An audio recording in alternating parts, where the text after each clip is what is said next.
Ce sujet sur l'invocation des êtres est intéressant certainement. Tous les apprenants devraient apprendre,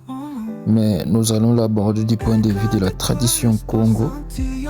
pour savoir pourquoi est-ce que les entités négatives malveillantes veulent s'approprier du psychisme et du mental d'un être humain. Plusieurs raisons président à cela. En premier lieu, aucun être invisible, et surtout s'il est de nature négative, ne fera quoi que ce soit pour un homme, un humain spirituellement plus développé, sans garder l'espoir d'en obtenir une récompense. Ainsi, le sorcier après sa mort est-il obligé en raison de son pacte de ne pas séjourner dans la sphère astrale de la Terre? Happé par le démon concerné, comme le raconte si bien la tradition Congo, il doit se rendre sur le plan d'appartenance de cet être négatif et obéir à celui-ci en tant que serviteur. L'archidémon avec qui le pacte a été signé utilise généralement un sorcier décédé en tant que messager sur le plan astral ou physique pour que ce dernier accomplisse en son nom quelques missions correspondant à la nature de sa propre sphère démoniaque.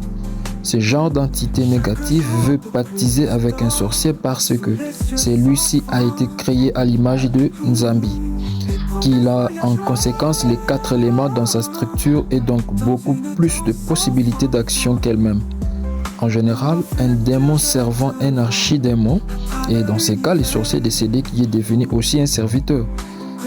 a le rôle d'un esprit serviteur et est mis à la disposition des sorciers vivant encore sur terre. Pour assumer cette fonction, le sorcier décédé serviteur reçoit toute la puissance énergétique appartenant à l'archidémon, puisque à partir de ces moments-là, il agit pour le compte de ces derniers. Ce transfert de pouvoir s'est fait soit à partir de l'archidémon lui-même ou d'un de ses adjoints, soit en les mettant en accord vibratoire avec le plan dont la force sera utilisée pour exécuter les ordres, soit par l'aide ponctuelle et régulière de notre démon servant placé auprès de lui. Cependant, il est difficile de savoir si ces démons servants sont les habitants légitimes de ces bas plans et en tant que tels, de véritables subordonnés de leur maître, où ils sont des victimes humaines telles que celles-ci viennent d'être décrites, car l'ensemble de ces serviteurs ne sont pas autorisés à parler à quiconque et à dire quoi que ce soit qui le concerne en particulier.